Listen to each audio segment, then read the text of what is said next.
Bonjour et bienvenue dans le sommet L'appel des chevaux, oser tracer sa propre voie. Je suis Blandine Valois, je suis ravie de vous accueillir aujourd'hui dans cet espace de partage et d'inspiration avec pour intention d'ouvrir les horizons de la relation humain-cheval. Et pour ça, j'ai le grand plaisir aujourd'hui d'accueillir Leïla Pagès. Bonjour Leïla. Hello Blandine!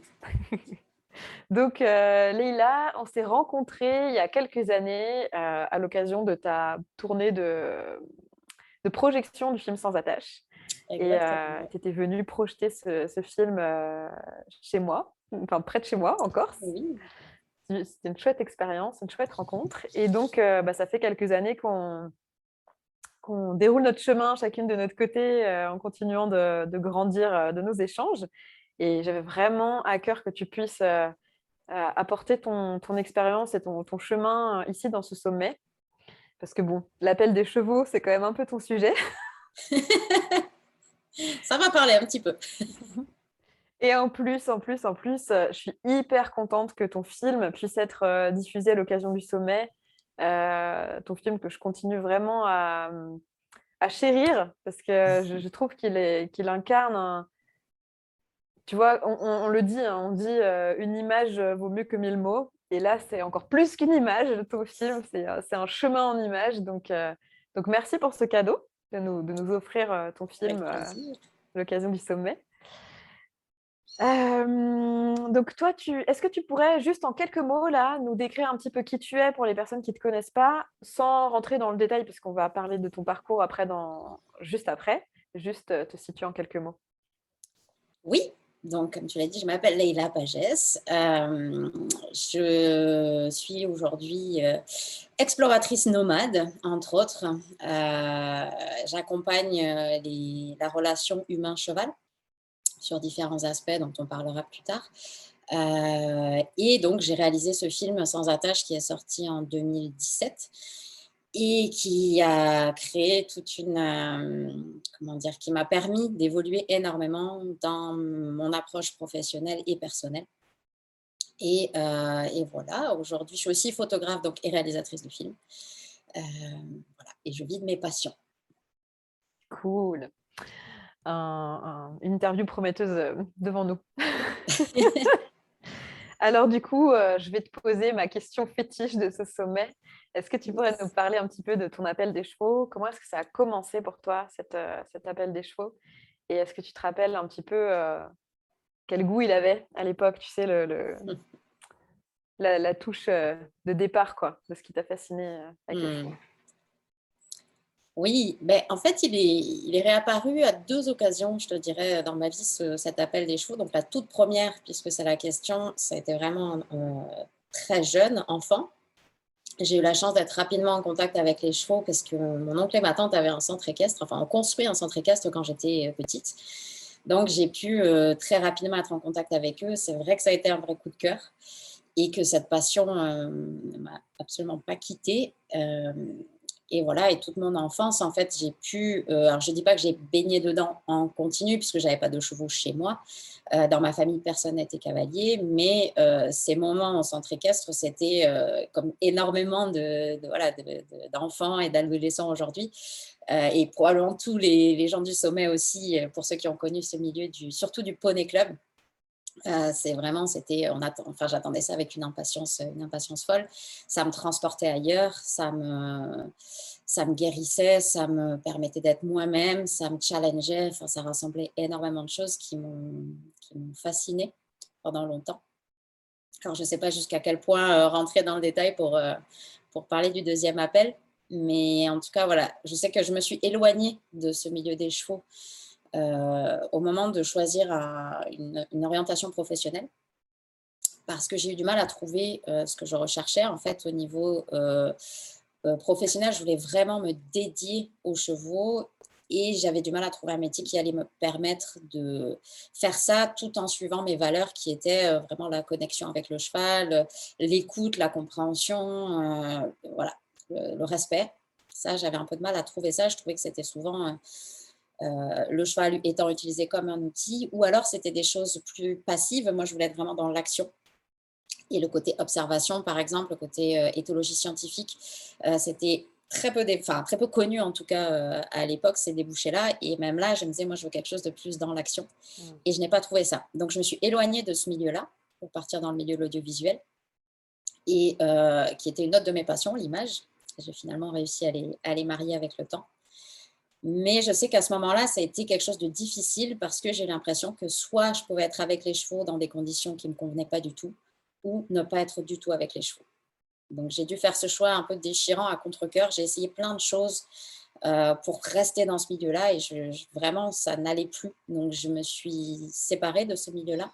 Je suis partie à Paris pour travailler dans le milieu de l'audiovisuel. Et là, j'ai eu mon deuxième appel des chevaux. Et celui-là était plus fort. Et ça, c'est ce que tu racontes dans le film, du coup? C'est Exactement. ça? Bah, c'est pour ça que je ne sais pas à quel point rentrer dans les détails pour ne pas dévoiler tous les films. Ouais. Euh, Mmh. mais en tout cas, Oui. voilà, je sais que cet appel-là, par rapport à ta question, c'est celui que j'ai Mmh. le plus consciemment ressenti, en fait. Le Mmh. fait d'y revenir, le fait de me sentir, voilà, ça ne me lâchait pas, en fait. Et j'essayais d'étouffer cette voix-là et cet appel-là. Et heureusement, cette petite voix est restée, cet appel-là a pu s'ouvrir et finalement, voilà, m'emmener sur ce chemin-là. Et du coup, dans le film, on voit que tu pars à la rencontre, de différentes approches, du cheval, peut-être en quête de cette autre manière de faire qui correspondrait à tes valeurs? Ouais, en fait, c'était vraiment un appel, et c'est le sous-titre du film, hein, un voyage, vers la liberté guidé par les chevaux. Parce que la liberté, c'était quelque chose d'extrêmement important pour moi dans ma vie, personnelle aussi. C'était une valeur très, très forte et je me suis sentie enfermée. En fait, j'ai l'impression de m'être moi-même enfermée dans un carcan, dans une image, dans une étiquette, dans une boîte. Et c'est vrai là où je travaillais, ça s'appelait vraiment un box, donc comme ce qu'on Mmh. fait pour les chevaux. Donc j'ai beaucoup pu m'identifier aussi à cette sensation d'enfermement. Je voyais ça comme quelque chose d'inévitable en fait. Comme une fatalité. Je vivais ça comme une fatalité, mais heureusement, ce qui m'a maintenue, c'est cet appel. Donc oui, je suis partie d'abord pour retrouver ma liberté. Donc je ne savais pas quand je suis partie que j'allais à la rencontre des chevaux à nouveau. Je partais vraiment par soif de liberté, d'espace, de nature, de retrouver un rythme de vie qui me convenait, puisque ça faisait des années que je vivais à Paris, dans un tout petit appartement, à travailler dans une petite boîte, à être dans un environnement qui ne me convenait pas. Donc en partant, ça a été l'appel de la liberté, mais c'est pour ça que je pars d'un voyage guidé par les chevaux, parce que l'appel de la liberté, il a vraiment été euh, guidé par les chevaux, dans le sens où la première chose que j'ai faite en arrivant, je suis partie d'abord au Canada, et la première chose que j'ai faite, c'était chercher comment remettre un pied dans le milieu du cheval. C'était un peu comme une deuxième chance. Le fait de sortir de cette voie toute tracée, de me dire là, il y a une autre opportunité qui s'annonce. Et dès que j'ai pu remettre un pied dedans, j'ai été tellement fascinée de tout ce que j'ai découvert que une porte en a ouvert une autre, et j'ai vraiment étendu mon champ de recherche d'apprentissage. Et c'est ça qui m'a donné envie d'aller à la rencontre de toutes ces personnes qui, elles, avaient déjà vécu une histoire avec les chevaux, un appel des chevaux, justement, qui avaient une expérience par rapport à ça qui me fascinait à chaque fois. C'était tellement enrichissant que c'est ça qui a fait au bout de plusieurs années, j'ai vraiment eu cette envie de le partager. J'avais filmé pendant plusieurs années. Donc, j'ai eu envie de le partager. C'est ça qui a donné le film Sans attache. Oui, donc c'est un incroyable voyage que tu nous racontes, que tu nous partages dans ce film. J'imagine qu'évidemment, on ne peut pas retracer toutes ces années, juste dans un film. C'est beaucoup plus riche que ce qu'on voit dans le film encore, bien qu'il soit déjà très riche. Et donc dans tous ces endroits que tu as visités, cette démarche, d'immersion aussi, dans des cultures différentes, Mm, auprès de personnes différentes, de différents pays du monde, chacun avec leur approche des chevaux, mais aussi au niveau humain. Ça t'a apporté beaucoup?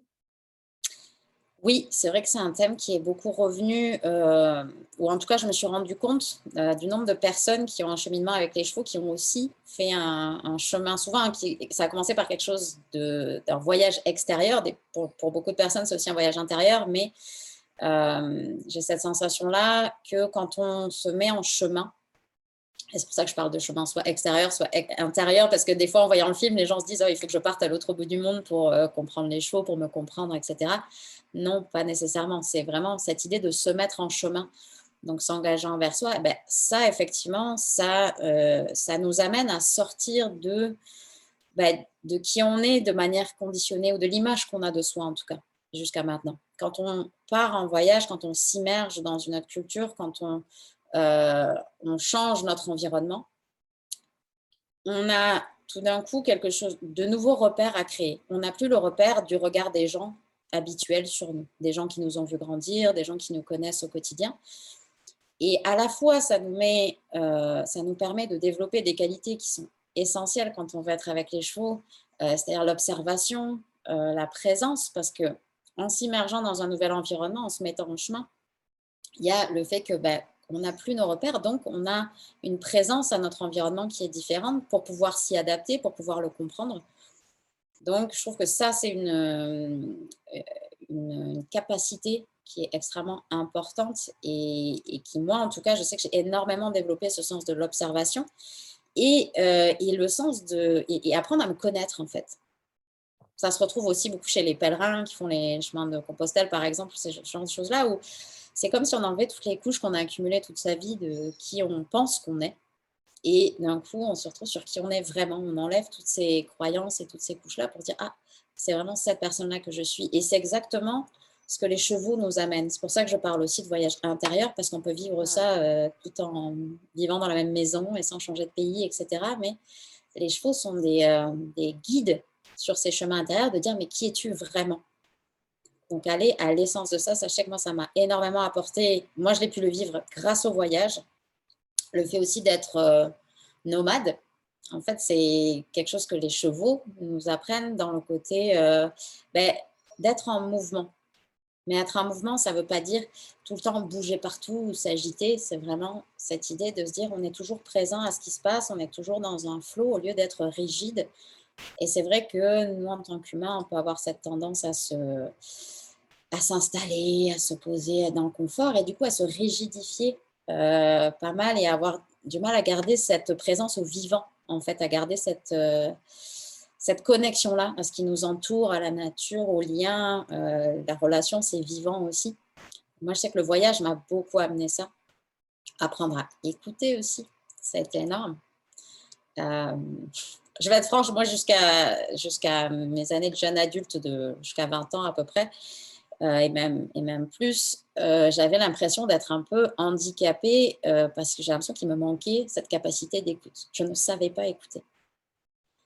Donc, ça m'ennuyait beaucoup parce que j'avais envie de pouvoir écouter l'autre. Mais en fait, les chevaux ont été les plus grands enseignants là-dedans parce qu'il y avait cette idée de, voilà, comment on écoute l'autre, en fait, comment on se met à l'écoute. J'ai très envie de rebondir là-dessus. En 1er, je voulais vraiment rebondir sur, la notion de se mettre en chemin. Je trouve ça hyper intéressant la manière dont tu l'amènes parce qu'effectivement, moi ça fait vraiment sens pour moi cette idée de tu as pas besoin d'aller forcément au bout du monde pour se mettre en chemin, dans le sens où se mettre en chemin d'une certaine manière, c'est aussi une disposition intérieure. Tout à fait. Enfin moi ça fait sens vraiment, fort quand tu dis, on peut très bien le vivre sans changer de maison, sans changer d'environnement. Donc peut-être effectivement que c'est facilité quand tu te retrouves dans un nouveau contexte et qu'il y a pas la tentation, des repères habituels pour nous ramener vers notre côté figé. Du coup ça pousse un peu, comme tu dis, à créer des failles dans notre système. Ça c'est peut-être un déclencheur un peu plus fort pour avoir cette espèce de reset là qui nous met au contact de qu'est-ce qui est vraiment vivant là tout de suite. Mais à la fois, je me dis effectivement, se mettre en mouvement, c'est avant tout un état d'esprit, une disposition, comment là, est-ce que dans l'instant, je m'engage dans le mouvement de la vie? Et voilà, moi ça me parle beaucoup. Je trouve que c'est un chouette message à faire passer. Et par rapport à l'écoute, ça m'interpelle ce que tu dis. Oui. Est-ce que tu pourrais, si tu te remets dans cette Leïla de l'époque qui ressentait, ce que tu dis: «Je me sens handicapée de ne pas réussir à écouter», je me dis: «Est-ce que tu en avais conscience à ce moment-là?» Comment tu percevais ça? Oui, c'est une bonne question. J'en avais tout à fait conscience, surtout avec les chevaux. en fait. J'ai vécu énormément de frustration. C'est vrai que pour l'instant, je ne suis pas rentrée dans le détail de mon parcours, mais pendant cette période Poney Club, quand j'ai commencé à être adolescente, j'ai découvert ces approches d'équitation naturelle, natural horsemanship. C'était encore assez peu connu, on n'avait pas toutes les ressources qu'on a aujourd'hui, mais ça m'a fascinée. Je me suis dit, enfin, on va pouvoir se connecter au cheval. Et moi, j'étais fascinée par les chevaux incompris, qui sont justement appelés les chevaux à problème dans les centres équestres, etc. Mais il y avait ce côté où il y avait quelque chose qui m'attirait là-dedans, de me dire comment est-ce qu'on peut créer la connexion, comment est-ce qu'on peut arriver à se comprendre. Donc, cette méthode de natural horsemanship m'a fascinée, mais du coup, j'ai fait beaucoup d'essais en autodidacte. Et c'est là que je me suis rendu compte que l'écoute m'était très compliquée, parce qu'en fait, j'arrivais en disant voilà ce que je veux, et je vais essayer de te le demander différemment de d'habitude. Et quand le cheval ne répondait pas à ce que je lui demandais, ou qu'il ne faisait pas ce que je voulais, ou qu'il y avait un blocage, c'était très frustrant. J'ai eu énormément de frustration avec ça. C'était aussi embarrassant parce que je me disais, je ne sais pas ce que je fais, en fait, je fais n'importe quoi, etc. Mais je sentais bien qu'en fait, avec le temps, j'ai développé beaucoup d'outils et surtout, après, une fois que je suis partie en voyage, une fois que j'étais au Canada, que j'ai été formée, etc., j'ai développé des outils pour parler au cheval, mais l'écouter, c'était autre chose. Et ça, je sens vraiment que c'est à la fois la connexion avec le cheval et à la fois l'immersion culturelle qui me l'ont apporté. Parce que écouter, c'était vraiment, c'était pas juste entendre les mots, c'était vraiment se mettre dans une disposition de réception. Est-ce que je suis juste là, sans attente? Est-ce que je peux faire le vide et juste être là avec toi et te dire, dis-moi ce qu'il y a et vraiment être en position de réception? Et ça, pourquoi l'immersion culturelle aussi? Parce qu'en fait, on a des codes sociaux extrêmement différents. C'était complémentaire mes apprentissages dans l'immersion culturelle et avec les chevaux, puisque dans les deux cas, on est extrêmement différents. Donc, ça peut créer beaucoup d'incompréhension, beaucoup de vigilance. On se dit, mais qu'est-ce qui se passe en fait? Est-ce que l'autre, qu'est-ce qu'il me dit? C'est pas les codes que je connais, je comprends pas ce que ça veut dire, ou alors je l'interprète à ma manière. Donc, avec ces deux paramètres de vie, puisque j'avais les chevaux dans ma vie et j'étais en pleine immersion culturelle, ça m'a vraiment appris au lieu de juste apprendre à ce que moi je veux dire et demander quelque chose, est-ce que j'arrive d'abord à mettre en réception de ce qui se passe? Parce qu'avec les chevaux, concrètement, sinon c'était le blocage, l'escalade, et je vois énormément de gens aujourd'hui qui sont là-dedans, en fait, parce qu'on n'a pas les outils pour écouter. On ne nous les a pas donnés, donc on se dit, demande-lui ça, et s'il ne répond pas, et donc le natural horsemanship, équitation naturelle, équitation éthologique, ont répondu à cette envie que j'avais de ne plus forcer le cheval, ou en tout cas lui communiquer d'une manière qu'il comprend, et la plus sereine possible. Mais je crois qu'il me manquait encore ces clés d'écoute, en fait. Qu'est-ce que c'est vraiment être à l'écoute de l'autre pour pouvoir créer la relation d'une manière qui est la plus harmonieuse possible et la plus libre, pour que chacun se sente libre dans cette relation. C'est très important d'apprendre ça. Et ça, c'est vraiment ces années-là de voyage, parce que, pourquoi l'écoute aussi dans l'immersion culturelle? Pardon, ce qui m'a le plus marqué, c'était en Argentine chez les gauchos, où c'était très facile d'arriver et de me dire, oh là là, ils maltraitent leurs chevaux, c'est comme ci, c'est comme ça, et avec mes critères, etc. Et ça a pris du temps. Et eux, de leur manière aussi, ils m'ont vu arriver en disant, qu'est-ce qu'elle fait, elle, avec ces trucs bizarres. Donc, il y avait ce côté où on ne s'écoutait pas forcément. Et en fait, il y a eu des opportunités qu'on fait qu'on a pu s'asseoir et vraiment, et je me suis rendu compte, c'est quand je demandais à l'autre avec l'authenticité du cœur, pourquoi est-ce que tu fais ça?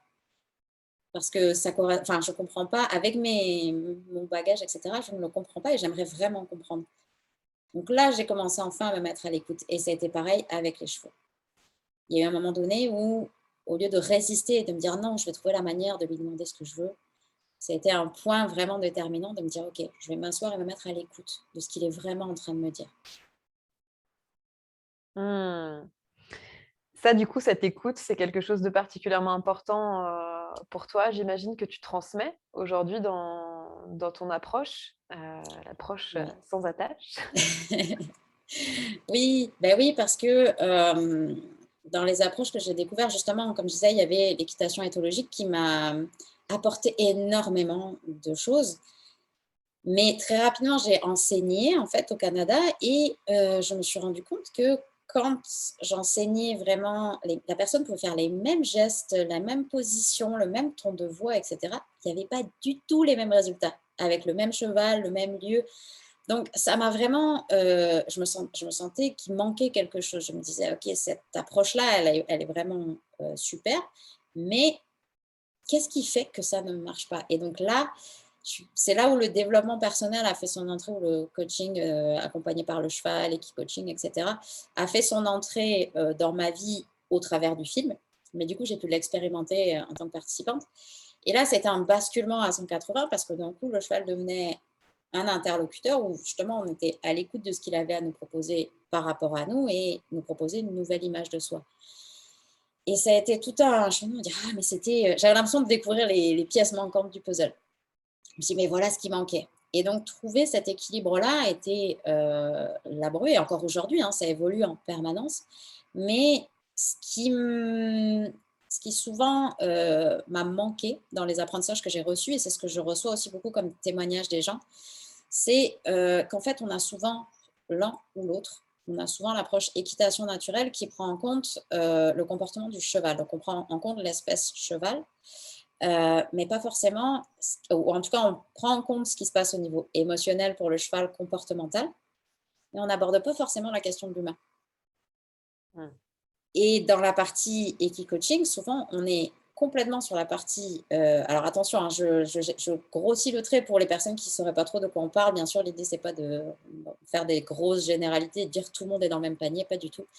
Surtout dans le sommet. Je trouve que tous les intervenants, ils ont cette ouverture-là à enfin et c'est ça que je trouve, magique dans cet événement, c'est vraiment se dire: «Enfin, on est plusieurs personnes à ouvrir cette porte-là».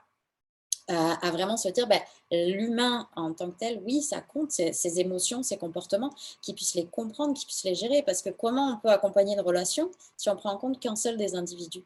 Et c'était ça qui m'a beaucoup manqué en tout cas et que je vois encore qui manque à beaucoup de personnes. Donc j'ai vraiment eu envie de pouvoir, de montrer que c'est possible d'allier les 2 et que justement c'est même en fait nécessaire. Pendant un temps, je ne l'ai pas forcément assumé cette partie accompagnement humain parce que moi, la première, je me disais que jamais j'accompagnerais l'humain. J'entends énormément ce discours-là aussi chez les personnes qui disent: «Le cheval me comprend, mais alors les humains, ça va pas du tout».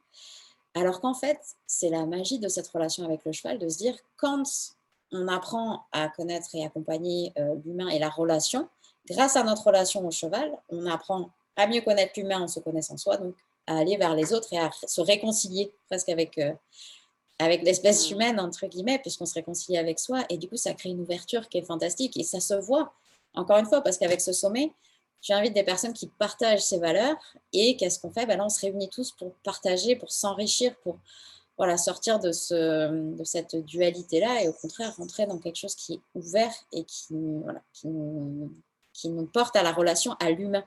Donc je trouve que c'est un enrichissement qui est vraiment fantastique et ça fait partie de l'appel des chevaux, je crois. L'appel des chevaux à nous unir, ils nous montrent par l'exemple eux-mêmes, dans leur manière de vivre, etc., comment ouvrir le cœur et du coup aller à la rencontre de l'autre. J'adore que tu viennes de partager ça. Oui, c'est vraiment un aspect, qui me touche beaucoup parce que j'ai la sensation quand même que parmi, les personnes qui se sentent touchées par les chevaux, on est nombreux à avoir été blessés dans notre lien avec l'humain et effectivement, je te rejoins vraiment sur l'importance de, prendre en compte l'humain autant que le cheval pour cette relation-là et bon, je vais pas redire ce que tu as dit, mais vraiment merci d'avoir dit ça, vraiment. Et du coup, j'ai envie de te demander, est-ce que tu peux nous parler un petit peu plus par rapport à ton approche à toi? En tout cas, ta manière de voir cette relation entre l'humain et le cheval, qu'est-ce qui te tient particulièrement à cœur là-dedans aujourd'hui? Mmh. Beh, tu vois ce qu'on a partagé sur, l'appel des chevaux, je n'ai pas vu les interventions des autres intervenants encore, hein, mais pour beaucoup, ça a été dans notre enfance. J'ai l'impression que dans notre enfance, on était tellement en lien avec notre essence que ça nous a appelés, ça nous a portés, ça nous a enchantés. Et j'ai vraiment à cœur qu'on retrouve cette magie-là, parce qu'aujourd'hui, j'ai l'impression qu'il y a une énorme césure, alors surtout sur la culture française. C'est vrai que ça m'a énormément aidé, ça aussi dans l'accompagnement à l'humain, d'avoir cette notion de ce qui est culturel, qu'est-ce qui nous a conditionnés au niveau culturel. On va être conditionné par notre éducation, par notre environnement, mais aussi beaucoup par notre culture. Et d'avoir vécu dans différentes cultures, ça m'a donné ce recul-là. Et je peux voir que dans la culture française, il y a une énorme césure dans la relation au cheval entre, justement, soit on est dans la performance, le faire, le fait euh, d'accomplir, etc. Soit on est dans l'être qui est un peu éthéré, spirituel, etc.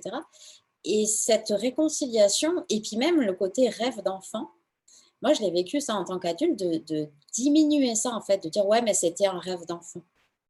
Alors qu'en fait c'est tellement important. Donc moi, dans mes accompagnements aujourd'hui, j'accompagne aussi les gens sans les chevaux et c'est vraiment ce que je vois qui attire les personnes, c'est cette envie de réaliser des rêves, en fait. C'est tellement épanouissant et enrichissant. C'est en plus quelque chose qui est très vertueux, et je pense que tu dois pouvoir t'y connecter parce que quand on réalise, en fait, ce qui est au fond de notre cœur, c'est inspirant pour les autres, ça crée des envies chez les autres et ça émule, en fait, de l'énergie. Donc c'est quelque chose qui est très positif et vertueux, mais dans la culture française, c'est vraiment quelque chose qui est très, heu, un peu mal vu entre guillemets. Il faut être sérieux, il faut être, accompli, professionnel, compétent, et cetera. On fait cette espèce de séparation entre le rêve Ouais. d'enfant, éventuellement tu en fais un hobby, voire tu l'oublies et puis tu deviens un adulte sérieux, et cetera et cette, dualité-là, elle a été longtemps présente pour moi et merci à l'appel des chevaux parce que sinon je serais peut-être encore, là-dedans. Mais se dire que tout est possible, d'oser essayer les choses. Là aussi, dans notre culture, on a vraiment cette peur d'échouer, cette peur d'essayer, du coup, par peur d'échouer. Et moi, c'est vraiment quelque chose que j'encourage à prendre par l'expérience. J'ai été beaucoup autodidacte, mais j'ai aussi été beaucoup formée par des humains, par des chevaux. Et qu'est-ce que j'ai pu apprendre du fait de me tromper? Mais je vois les gens sont paralysés souvent par la peur de ne pas y arriver, la comparaison, et cetera. Donc pour moi, ce qui est vraiment important, ce que je fais aussi dans le film, c'est de partager beaucoup mon expérience et pas que les réussites et les trucs où waouh, c'est merveilleux, ça y est, on a tout compris. Non, non, c'est vraiment de se dire voilà par quoi je suis passée, voilà par quoi je passe encore et montrer ce chemin-là. Je trouve que c'est extrêmement important, comme avec le sommet, dans cette intention de dire mais t'es pas tout seul, en fait, on est plein. Et je crois que ça a été la plus grosse, enfin la plus grande magie d'avoir réalisé ce film. Je me suis mise beaucoup en vulnérabilité parce que je partage des moments difficiles et je remarque que c'est ceux-là qui touchent le plus profondément les gens parce que on est tellement nombreux à l'avoir vécu, mais c'est comme s'il y avait un peu de honte par-dessus où on n'ose pas assumer ça. On se dit juste, ben, voilà, il n'y a que moi, donc je vais le cacher un petit peu. Alors qu'en fait, dès qu'on le partage, on se dit, mais toi aussi, toi aussi, toi aussi. Et du coup, on peut respirer, s'entraider, on peut avancer. Parce qu'enfin, on va sortir voilà, de ce schéma qui est assez néfaste. Donc pour moi, ça, dans mon approche, c'est très important. Et puis les valeurs que j'ai citées avant, observer, apprendre à observer, c'est en fait une vraie compétence. Apprendre à observer et apprendre à écouter. Écouter l'autre, s'écouter soi. Et ensuite, se comprendre soi et comprendre l'autre. Au lieu de rentrer dans ces conflits internes de j'aimerais être calme et posé et merveilleux et en même temps je suis hyper fâchée après mon cheval parce qu'il ne fait pas ce que je veux, ou même par rapport à mon cheval, moi je veux faire ça, lui il ne veut pas, on est coincé, bah, on prend beaucoup de recul et on se dit ok, d'abord on va observer en conscience ce qui se passe sans interpréter tout de suite. Et ça, c'est une vraie, je sais qu'en début de stage ou d'accompagnement, les gens, d'un coup, ont ces espèces d'illumination, de dire mais oui, en fait, de se rendre compte, sortir de son schéma, ça veut dire observer ce qui se passe réellement. Et ça crée déjà, c'est la première ouverture. Et ensuite, voilà, écouter l'autre. Parce que la plupart des gens, en fait, ont envie d'une relation avec le cheval et pas juste d'un outil. Bien sûr, tout le monde est différent, mais il y a une grande, grande partie des gens qui veulent cette relation au cheval pour la relation, la connexion, le sentiment Mm. de liberté, pour sentir l'amour qu'on se donne, et cetera. Et du coup, retrouver cette magie-là qu'on ressentait enfant, qui nous était naturelle, pour moi, c'est très, très important. Et mêler, heu vraiment comme une forme d'alchimie, mêler des compétences, pratiques, où on va apprendre à comprendre le cheval en tant qu'espèce, on va comprendre ses réactions, on va arriver à l'observer et en tant qu'individu, parce que tous les chevaux ne sont pas les mêmes. Et on va faire la même chose pour soi, comprendre l'humain et se comprendre soi en tant qu'individu. Et là, on peut aller à la rencontre chacun l'un de l'autre. C'est là, je trouve que l'alchimie se fait. Donc, mêler à la fois des connaissances, mais aussi des expériences, parce que apprendre à se connaître et connaître l'autre, ça passe par le fait d'essayer des choses et de vivre des moments pas toujours confortables, mais ça fait partie aussi de la relation. J'adore. J'ai parlé longtemps. Et c'est parfait. Bah, c'est génial. En fait, j'ai pas vraiment besoin d'intervenir parce que voilà, c'est parfait. Moi, j'aimerais te demander là, pour un peu comme la cerise sur le gâteau, s'il y avait vraiment une sagesse, tu vois, un enseignement que les chevaux pourraient transmettre aux humains, pour toi, ce serait quoi? Je sais qu'il y en a plein, mais s'il y en Waouh. a un là que tu ferais ressortir. Ouh. Écoute, la première chose qui m'est venue, c'est vraiment retrouver la paix intérieure. Je crois que ça, c'est en fait l'essence, en tout cas pour moi, l'essence de ce qui me permettent, ce qu'ils m'ont appris et ce qui me permettent de vivre au quotidien, c'est vraiment la sérénité. Et c'est quelque chose qui marque beaucoup les gens quand on fait des stages. C'est à quel point, en fait, d'un coup, tout le monde se sent serein, bien aligné, parce qu'enfin, on a pu sortir toutes ces choses qui nous ont pollués, qui nous ont blessés, qui nous ont... Et ça ne veut pas dire se sentir bien en permanence, mais être en paix, être aligné, retrouver qui on est vraiment grâce au cheval. Et c'est pour ça, je pense aussi qu'on est attiré par lui. Ils ont cette capacité de nous ramener à l'essence de qui on est et du coup à nous, ouais, nous permettre au moins d'aller en chemin vers cette paix intérieure. Je ne dis pas qu'elle vient du jour au lendemain, mais vraiment rentrer dans cette et du coup retrouver notre cœur d'enfant.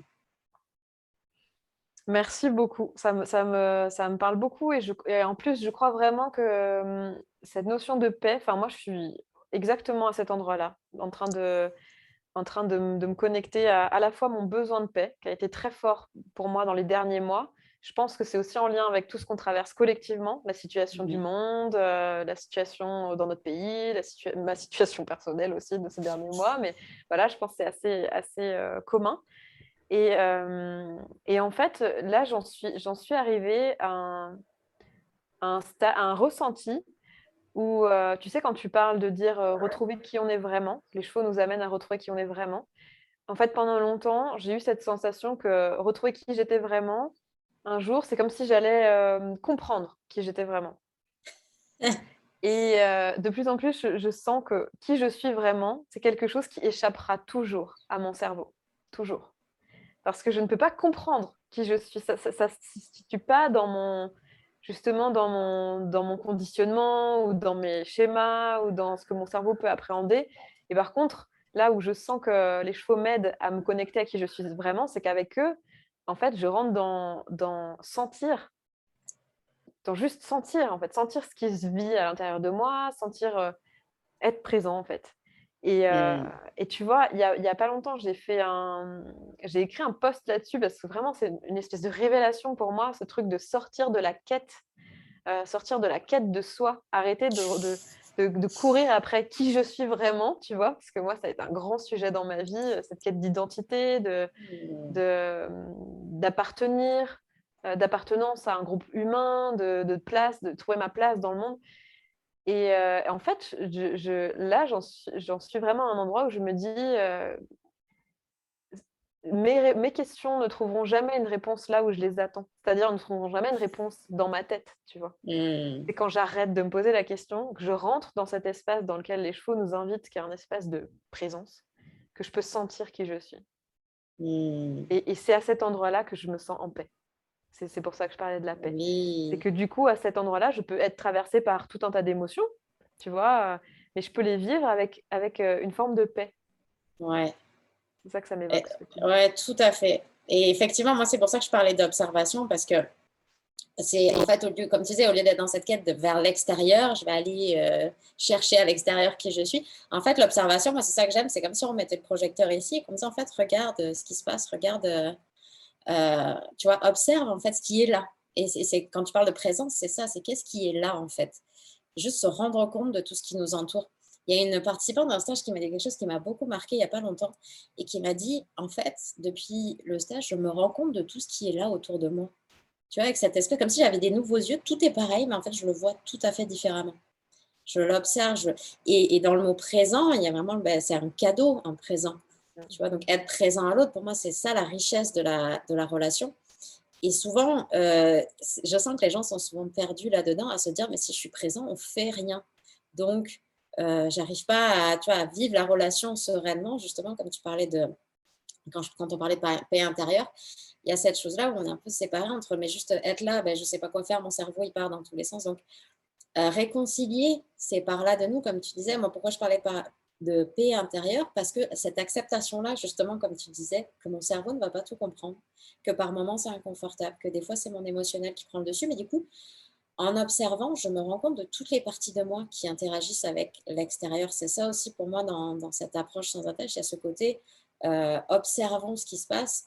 Et le fait de l'observer, ça me permet d'accepter un petit peu mieux, d'être dans une forme de résilience, pas pour dire, ben voilà, c'est comme ça ne changera jamais, mais pour avoir cette présence justement à ce qui est là sur le moment et à se dire, waouh, il y a tout ça qui est en train de se passer dont je n'avais pas forcément conscience avant. Et c'est ça, moi, qui m'amène cette sérénité-là, de me dire, ça m'apporte une globalité, une vision des choses qui est plus dans la binarité de c'est bien, c'est pas bien, je suis connectée, je suis pas déconnectée, je suis tendue ou je suis calme.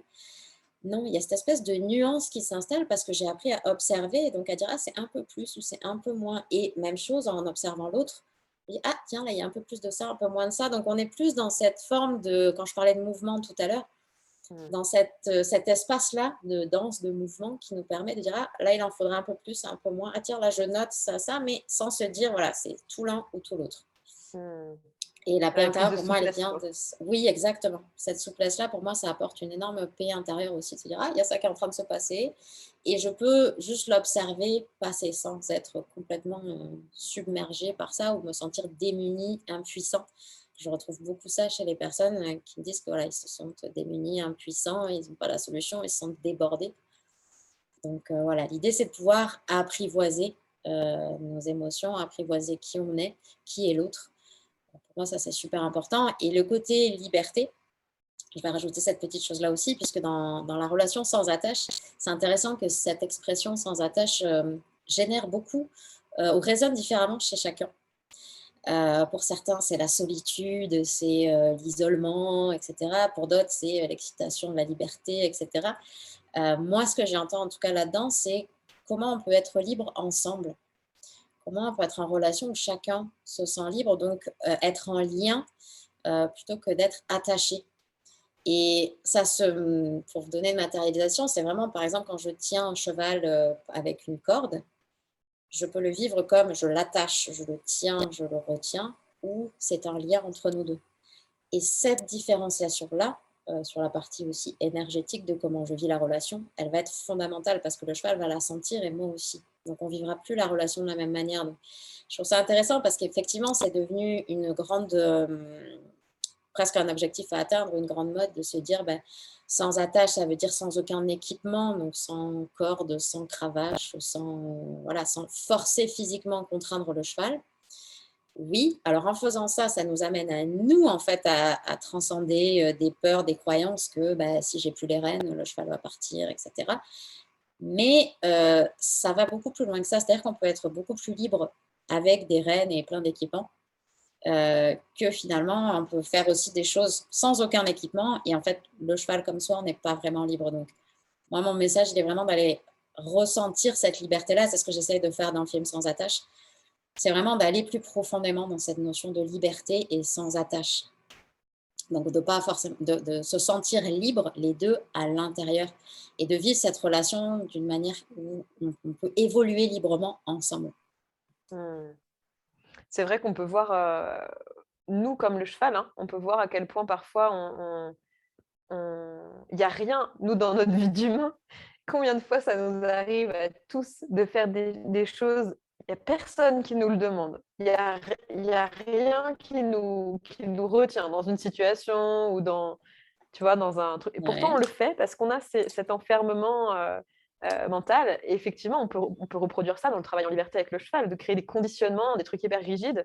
Je te rejoins vraiment sur le fait que l'équipement utilisé n'est pas forcément à l'image de la liberté, avec laquelle on vit le moment, quoi.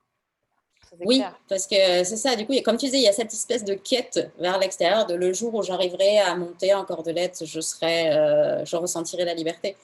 Et en fait, c'est pas forcément lié à cette liberté-là, elle vient de est-ce que je me sens en confiance, en fait, voilà. Pour moi, liberté et confiance, ça va ensemble.